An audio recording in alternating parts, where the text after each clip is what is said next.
लाइभनि रुलाबो सोलायजोबनानै दं माथो इउटुब नायाखैमोन बिराद गोबाव जाबायमोन।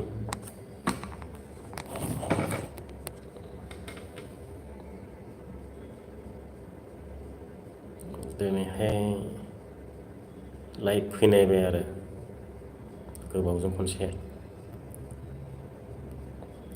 गैया माथो रावबो खावब्ला फैया 1 मिनिट गाहाम जालाबो।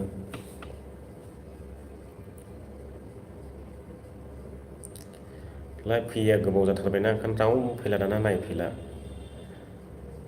दासिम रावबो गैया नै 1 मिनिटआनो जाबाय।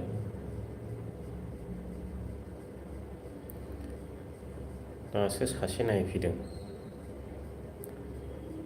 सानै लाइभ फैथारिखायनो रावबो फैले दाने। खननै खनथाम ट्राइ खालामबाय लाइभनि रुलानो सोलायजोबना दं माथो दिनैसो नायबाय आं लाइभ माखौहाय इउटुबनिखौ। आयौ बेसेबा गोबावसैमोन आं नायफैया। कमेन्टखौबो नुगोन ना नुवा दाना कमेन्टबो फैया माथो। नुयो दासो सासे हरदों नै आशिस नार्जारि ब्लगआ। हेल' ब्रादार होनदों।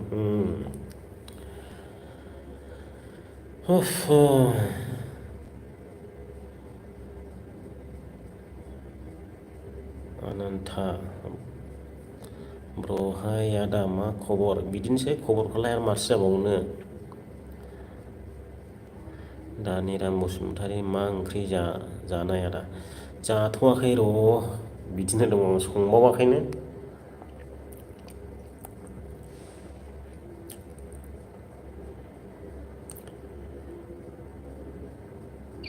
राहुल इस्लारि मारै दं खबरफोरा ब्रादार? बिदिनोसैलै जोंनियालाय गोदाव सोराव जेराव मोनो थारलाबायनानै दङ मानसिफोरनि रुमाव। बड'लेण्ड हेकार माइ दं आदा? खामारनालियाव दङ दायो, बेंगलरनि मोनसे खामारनालि होननाय जायगायाव। उरला बर' हेलौ हाय। भिडिअफोरबो होबाय थानाय जायालै बेवहाय ओंखायनो लाइभआवनो दसे सम फैनो सानदोंमोन, ओमफ्राय दानफिनखो सासे कमेन्टखौलाय। आशिस नार्जारि ब्लग हिट जायो आदा नोंनि भिडिअ'आ। बिदिनो सोरबा मोजां मोनो सोरबा मोजां मोना, सोरबा रायो सोरबा बाख्नायो, अनेक रोखोमनि मानसि दं। बाजै लादोलै आदा बोराय नुथारबाय माथो। बोरायथोंसैलै बे जुगालाय खोलि जुग होननायानो जालालै लाजाला हिनजावखौबो। नुवा नोंसोरो सानफ्रामबो खारनायखौ।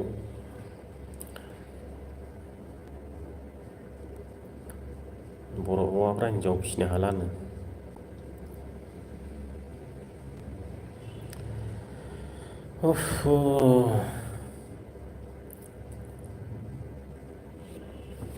गयसो जानोसैलाय गय लादोंमोन आं मोनसे र' ओमफ्राय थाबाय।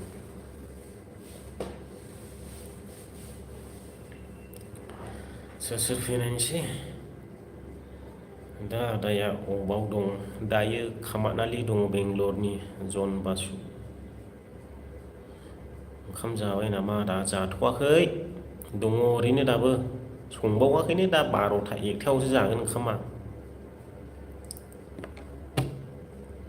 12था 1था जाब्लासो जागोन। आं गय जानि र'।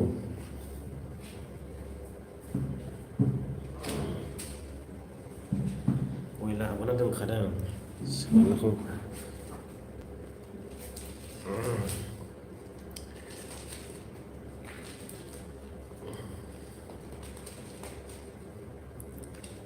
दसे सम लाइभ थानायसै बेरायहैबावनोसै ओमफ्राय बाहेरायावहाय पानिफुरि जालाबायनोसै।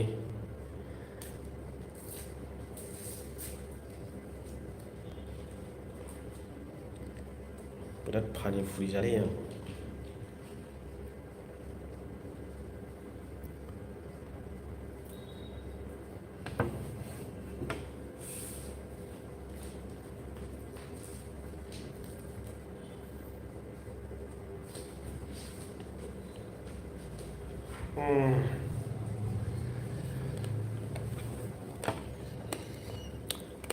दोननांसिगोनलै रायजोफोर रावबो फैया माथो नायफैया बेंगलराव माबायदि हाल साला फ्रम मुम्बाइ बेंगलर बायदि गैयालै विदेशआव थानो मोजां होला बेंगलरावहाय मोजां बांद्राय गरमद्रायबो नङा गुसुद्रायबो नङा मिडियाम थाबाय थायो बोथोरा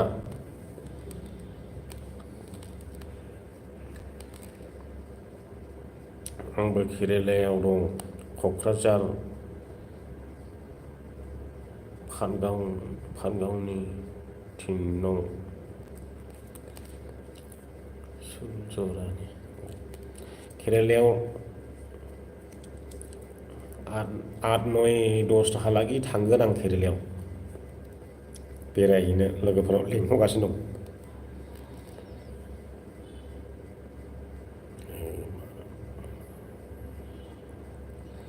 आं दालागै जेबो मावाखै ओरैनो दङ बेखार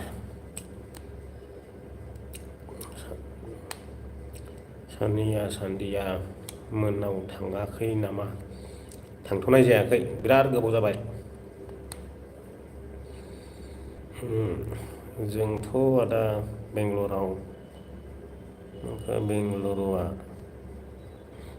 मोजां होनदोंमोन दां दानखोना माखोनालाय मोजांथ' आदा बेंगलुरुआ आदाया मा जायगानिलै आङो चिरांनि आशिस आंबो थायो आदा बेंगलराव बबे साइडआव थायो अनसुमाय बसुमतारी आदाया बेसे फरायनाय जाखो आङो दा 0% 0 एकदमबारे 0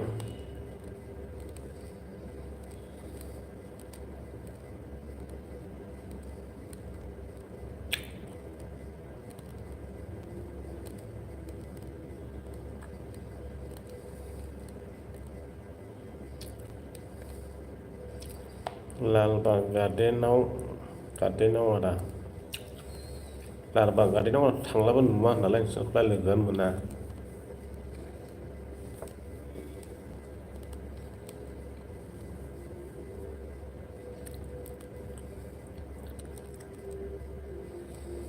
मिथिंगा बर' हाबा जादोंना जायाखै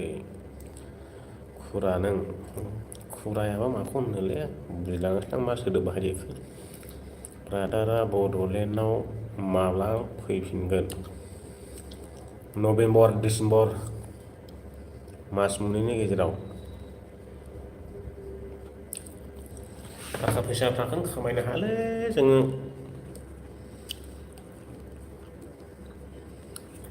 लद्रसो नांहाबबाय माथो मा ओंख्रि आदा जेबो ओंख्रि थोंख्रि गैथ'वा दा सम दाहायसो जागोन 11टा 11:30निफ्रायसो संगोन मा ओंख्रि संनाय जायो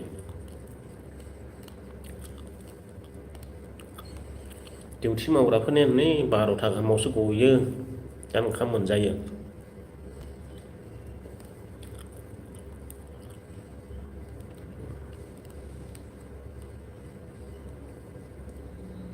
अशोक बसुमतारी BS माला फैयोबा नभेम्बर डिसेम्बराव टारगेट खालामदोंमोनलै थांनाय जायोना जाया फैसाफ्रानो माथो खामायनो हालाया लद्रसो नांहाबबाय माथो बिरदाव मुसाहारि होनदों खरामांलायाव फैदो बेरायनो मालाबा सोर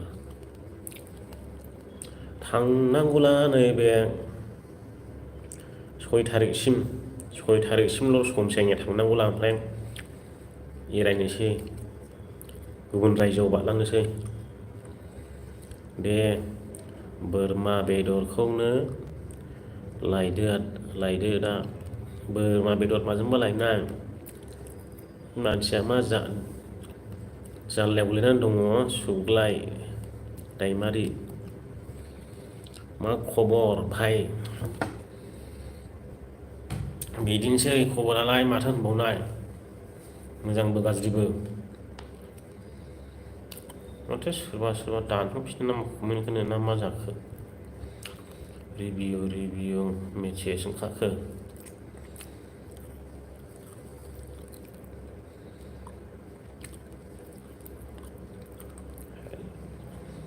हेल्प अल रिभिउ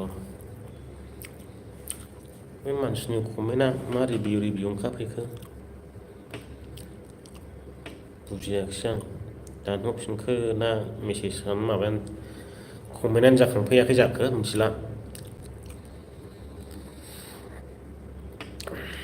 हासथाय नार्जारि मारै दं बा दङ मोजाङैनो दा सम गोजौनि अननायाव आदा नों मा मा खामानि मावथ'वाखै ओरैनो बेखाराव दङ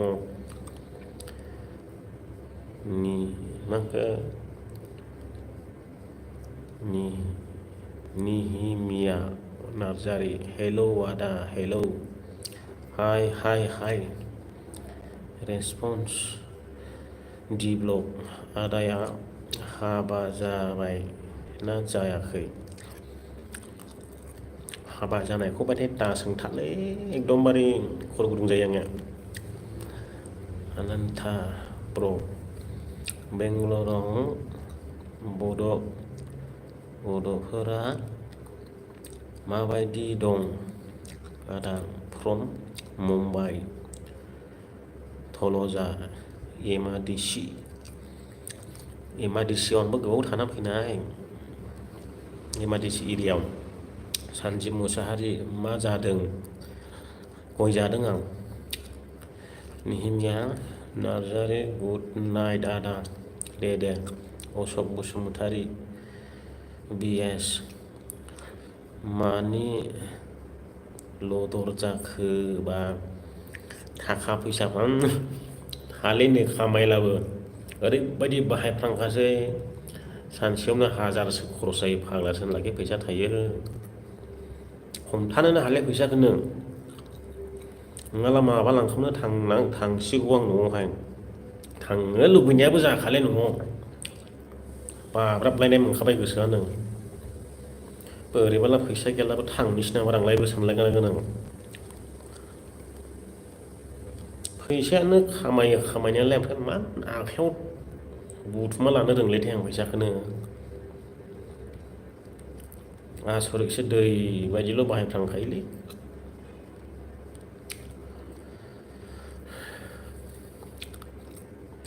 थांनायनि सिगां खेबसे लोगो लानांगौमोन आदा नोंसोरबा बहाय थायो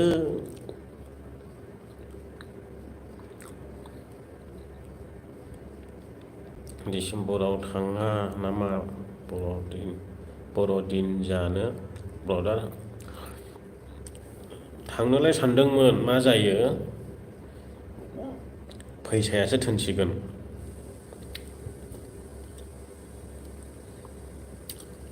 लालबाग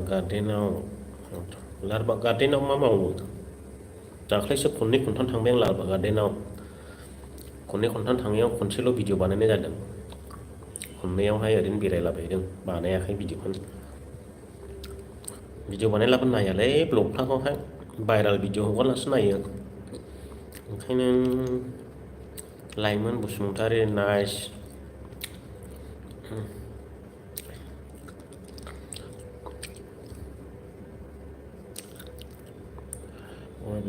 वाबिल इस्लारि आदा जिएफ दंना गैया हाय जिएफ टेप गैया आंना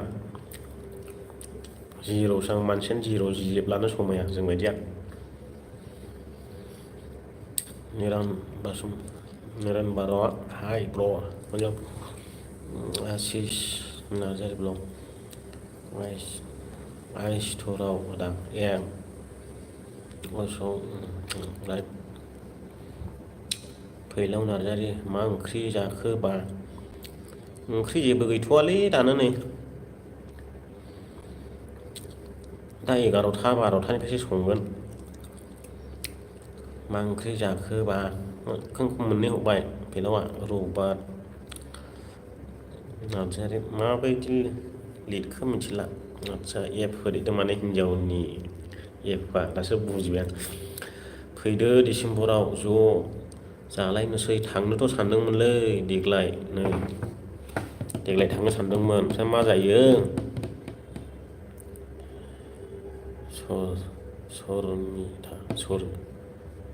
सरमिस्था ना मा जाखोलै हाय आदा मा खालामदों सोर दं आं हारसिंसो दं रावबो गैया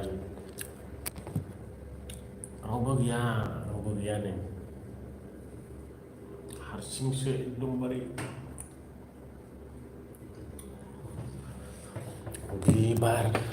बिबार नों मानो बारो ओमफ्राय बिबारखौ ओरै साखाथियाव दोनदेरनांगौ मा एसे समायनायनि माबायाव लाइटआवहाय आसोलि मेगना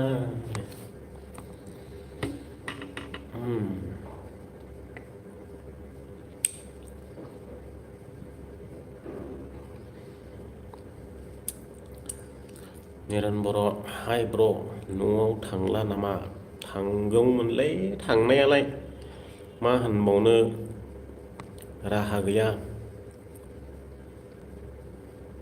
दोनथ'नायसैलै रायजोफोर पानिफुरि जालाबायनोसै बाहेरायावहाय सन्जिब मुसाहारि मा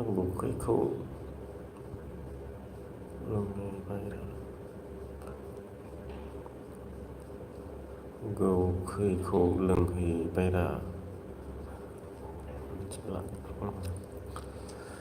जोंनि आसामाव अखायानो हागानो रोंले आरो गरमखौथ' दा बुंसै मावसि दे मा होनखो मावसिदेबो सेसलायबा आसामाव हाखायो दाबायदियावहाय बे अक्ट'बर गेजेरसिम हाखायो अखाया मोजांनो बेंगालराव मैया बेलासियाव दसे जुब हादोंमोन ओमफ्राय गैया दिनैहाय सप्तायाव खनफा हायो खननै गाहाम हायो मालाबा दफा बेंगालरावहाय देग्लाय बारा अखा गैयालै सिगां बिराद अखा लोगो मोनोमोन आं देग्लाय गैया आं लोगो मोनाखै अखा सोदोमखब दिदैसो लोगो मोनदों आदा गामसा फाग्ला दादोनरा आदा दासो फैदों जोंहा मानसियानो थायाना ओंखायनो दोननो गोसो जायो सोदोमखब लोगो मोना गोजोननाय मोनदों जन बासुनो बिबारा खाथियाव दोन आदा समायखायो गामसा फाग्ला आदाया बेंगालराव मा जायगायाव दं आङो दायो खामारनालियाव दं एसएमबिटि स्टेसननि खाथियाव आसाम रायजोआव थांब्ला नोंथांमोना ट्रेन हमो दा बे स्टेसननि साखाथियावनो 15 मिनिटल' लायो बिनिफ्राय एसएमबिटि स्टेसननिफ्राय देद्रायलै बिबारानो एखौ ओरै नोंसिनिजों दोनला आंखौ नुनाय नङा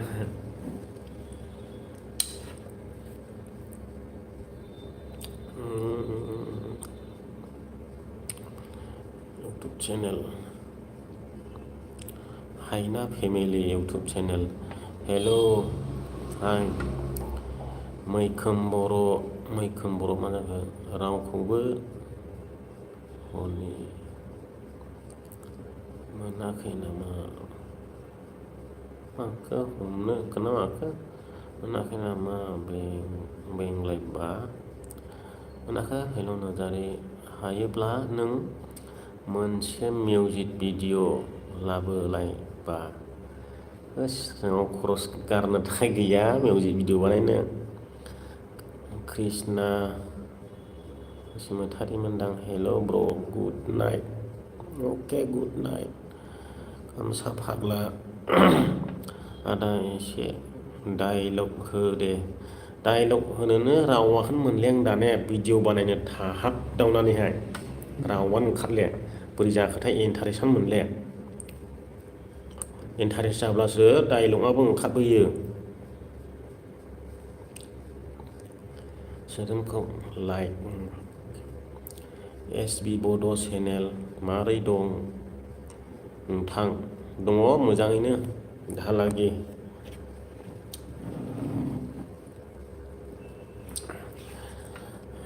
लाइभ फैया बिराद गोबाव जाबायमोन एसे फेसबुकखौबो फल' खालामना होदो रायजोफ्रा थाबनो जासिगोन र' बावैसोनि उनावहाय जायफ्रा फेसबुक पेज सोलियो सोर फेसबुक पेज सालायो कमेन्ट खालामलायगौ फेसबुक पेजावहाय पेजखौ भाइरेल खालामग्रा ओरैबायदि मोनसे सेटिं मोनदों आं फेसबुक पेजनि सिङावहाय आं दा अन खालामनाय लोगो लोगो बिराद बारायदों आंनि फल'वार्सफ्रा गोजोननाय मोन्दों बारायनानै बिराद बिखाखौ गुसु मोनहाबलायदों आयौ आदा नोंखौ मानोबा दिनै दुखु नुदों आदा मा जादों नों दुखुआथ' दङलै सिङाव फोरमायनो हाया सायाव नोंथांमोनहाय सेयार खालामनो हाया नोंथांमोनजों माथो खालामनो रेसपन्स डिड ब्लग आदा आंनि इउटुब चेनेल 3K जाबाय नाथाय इट्स फैयाखै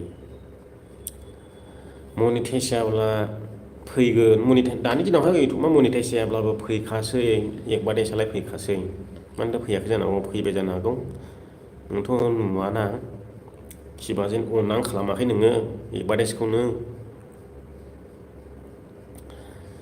राहुल इस्लारि ओमफ्राय बाजैफोर लानो सानथ'वाखै नामा ब्रादार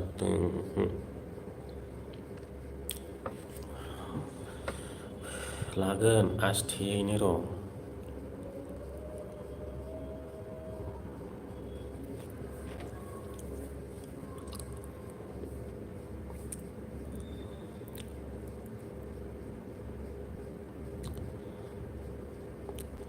हायना फेमिलि इउटुब चेनेल एफा गोलावलै नामफ्रालाय आयौ माला हाबा जाबावगोन ओमफ्राय आं हिन्जाव नायना हरसै थोनाय गैयाब्ला र' थोनायथ' गैया र' आं दा हिन्जावखौहाय हाबा जायालासिनो बोसोरनै ओरैनो संसार जाग्रोनोलै उनावसो खालामगोन हाबाखौ सावथालफोरनि बायदि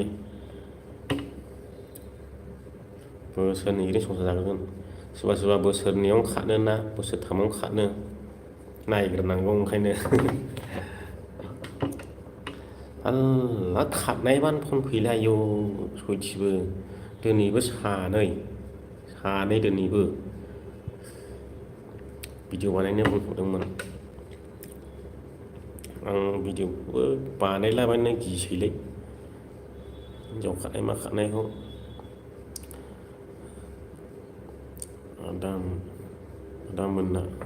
आदामोना साबैसे थायो रुमाव इयाव साथाम दङ ओमफ्राय माखासे बेयाव रेस्टुरेन्टाव थायो गोगोम दंखायो 20 जनसो गोमस्रां बसुमतारी मारै दं ब्र नों आंनिलाय बिदिनोसै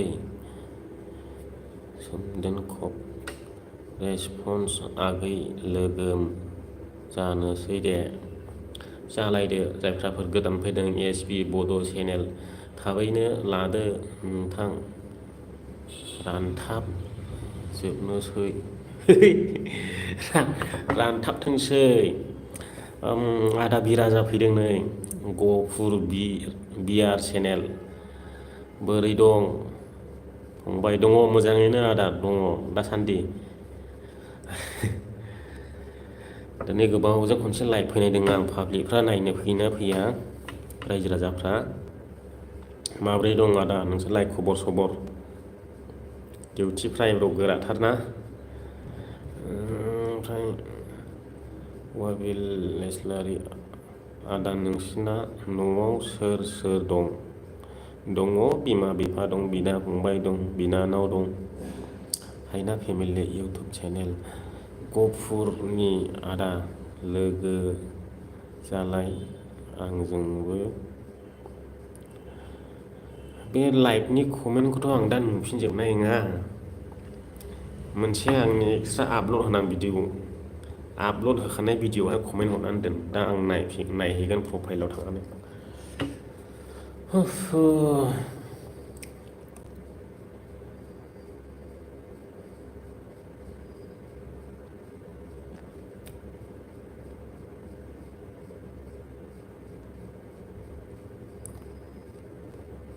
मनि ब्रह्म बोरै सालथे आया नामा हिनजावनिसो ओमफ्राय सालथेसो होनबाय आंखौहाय।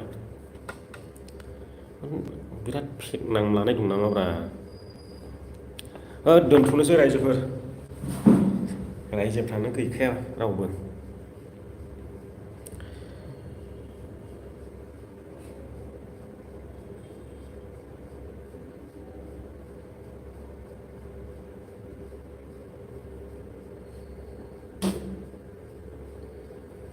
बे बिबाराबो थाथ'सै फुलेखायाखै नामा बिबारखौ नायदो माबायदि नुयो। वाह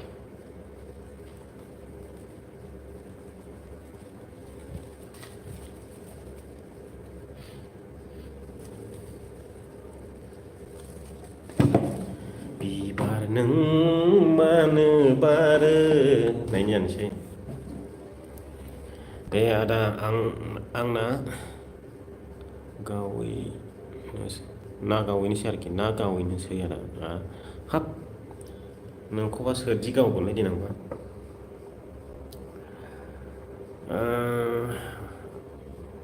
बड'लेण्ड रायजोनि ना जानो लुबैनाया हाथारलालै माइरिबो थांसिगौसो आङो मोनला। गैला पाब्लिकबो राव गैखाला। अब्ला आं दोनथ'नोसै। हिनजाव लादो हिनजाव नायना हरनोसै खाथां। हौवाना हिनजाव जाखो हिनजाव नायना हरग्रायाबा मिथिला। सोर मेसेजखौ सोर माने वाट्सएपआव मेसेज फैलायबाय सोर मालायबा मा लिरखो मिथिला। मनि ब्रह्म सिनायाखै सालथेया सिनायाखै नामानो मनि लाबाय नालाय हिनजावनिसो लाबाय नालाय नामानो। प्रफाइल नुवाखै प्रफाइलावथ' हिनजाव नुदों र'। गोबां फेक माबाग्रा दंना फेक नाम लाग्रा दङ। प्रफाइलावथ' हिनजाव नुदों नाथाय गोबां फेक नाम लाग्रा दङ। जे बुंनो हाया ABCD नेक्स्टनो नामाबा माहाय दं गैयालाय। आङो दङ जाहैबाय बेंगलर कर्नाटका स्टेट बेंगलर सिटि आरो जायगानि मुङानो जाहैबाय खामारनालि होननायाव दङ आं।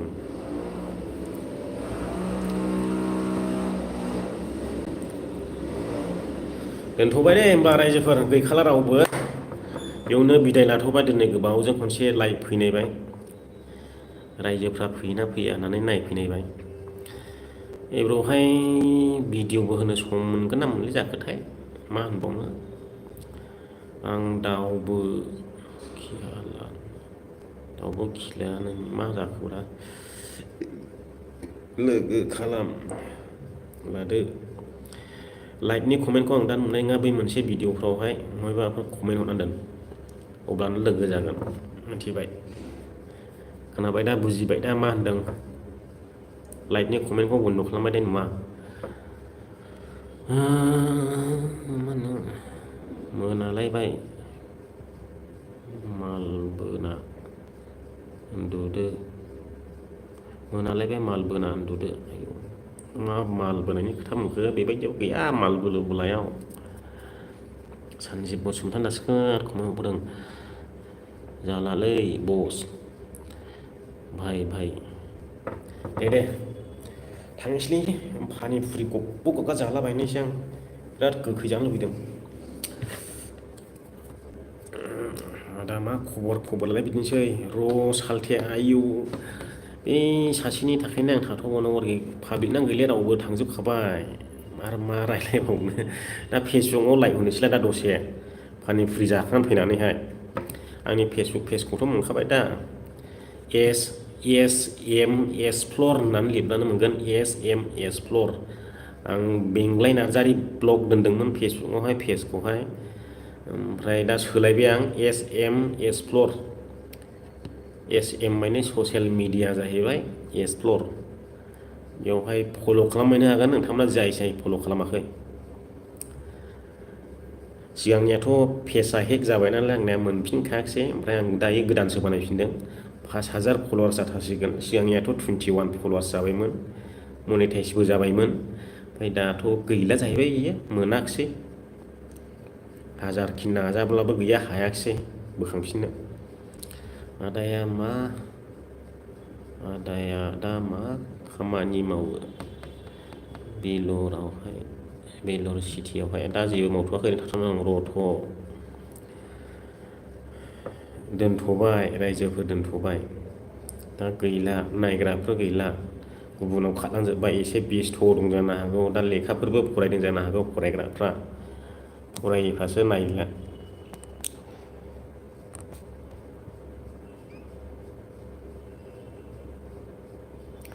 आयौ बेबो दासो फैदों SN26 राइडार मानो हाखु दाखु दोननो नागिरोब्रा रायज्लायनो मोना नामा नोंजों रायज्लायनो मोना नामा जों आरोखि रायज्लायनोथ' मोनो र' आं गोबाव जाबायना फैनानैहाय आधा घन्टानि बारबाय बाहेरायाव ओंखारलांनायदों दसे गोमसार अफिसियेल गुड इभिनिं ब्र सेम टु इउ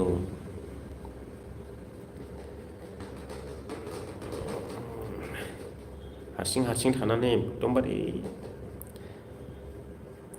बेवहाय फिल्म शुटिं खालामगासिनो दंदां SN26 राइडार दाख्लै एकदमबारे शुटिंनि मानि नुलाबायदोंमोन आं देन ब्र first time like comment Day from गफुर ब्र जागोन दे गफुरनि बिराद लोगो दंलै आंना साबसक्राइबारफ्राखौ खालि गफुरल' होननायखौ नायो आं दा बिराद जानो सम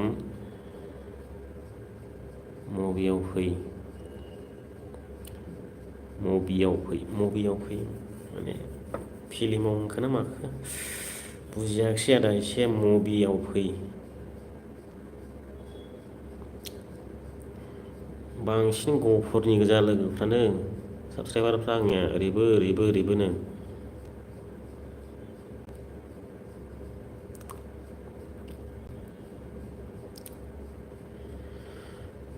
मोजां ना दा खबरफ्रा दाथ' मोजांथ'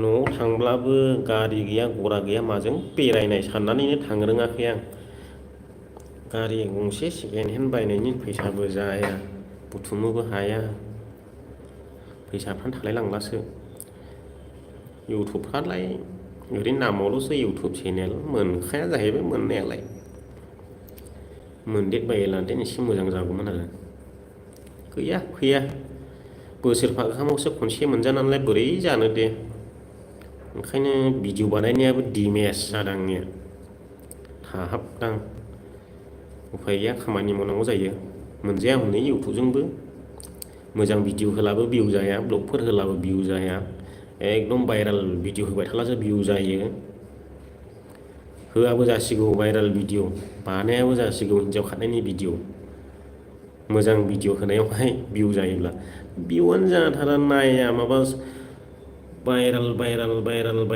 बियो रायजोफ्रानो भाइरेल होयोब्ला दसेनो 50,000 गाहाम थाङो भिउफ्रा होमब्लालाय सोर इउटुबारफ्रा भिडिअ बानाया जानायलै भाइरेलनि सायावलाय बानायखागोन मोजां भिडिअ होनायावहाय नायब्लासो ना भिउ जाब्लासो ना मोजां भिडिअआ फैबाय थागोन दा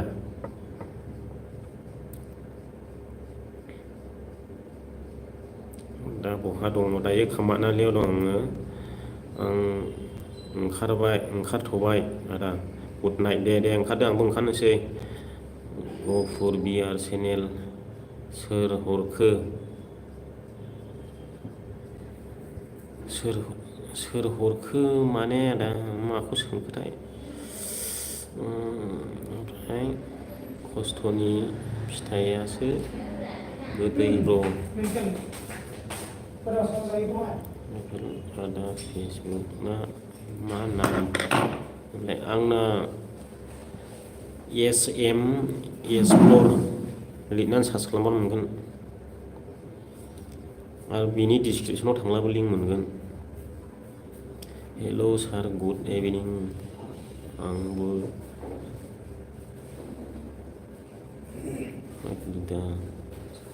गोदानसो मा जाखो गोदानसो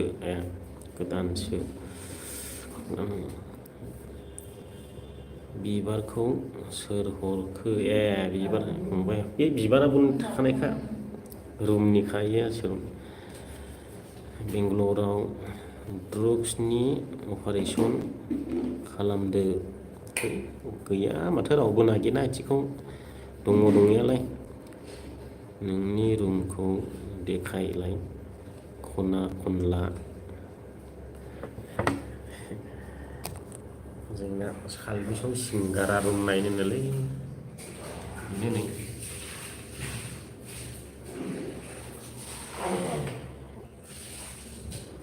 बेनो खना खनला उन्दुहैनाय आं हायाव नै आंनि बिसिनाया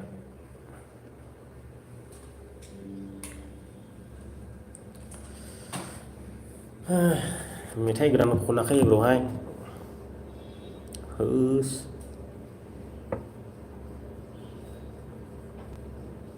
आंजों लोगो दंना गैया आदा अननानै नोंखौ थुखेदो आंखौबो लोगो दंना गैयामोन मिथिया आंनावथ' फल'वार्स फैला बेक फल' नुब्लानो आं हरफिनखायो गासैखौबो बेक फल' फेसबुकआव पेजजों फल' खालामब्ला बेक फल' ओंखारफैयोना डाइरेक्टनो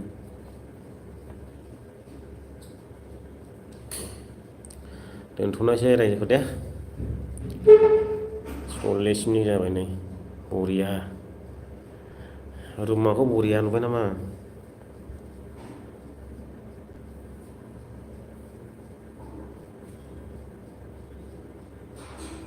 दे बाय दोनथ'बायलै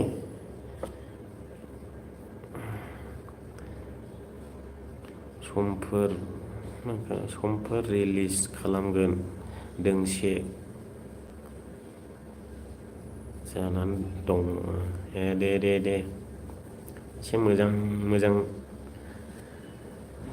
एसे पलिटिकेलनिबो होना होलै थ्रोब जावनायनो सिगांनिसो बे रायखसि राजखान्थियाबो होनलायनायखौ बिराद फसायोमोन आं मेथाइखौ एसे जावनाय टाइप जायोमोन इयो राजखान्थियारिखौहाय बर'नि राजखान्थियाबो सानसे मन'गोन होनलायनाय मेथाइआ मा खबर आदा दे दोनबाय दोनबाय आंबो दोनबाय नांगौला दा वाट्सएपआव रायज्लायनोसै नांगौला सम दङब्ला दोनथ'बाय बायसै दिनै आरो गोबाव सम नुनाय नंलायला लाइफआव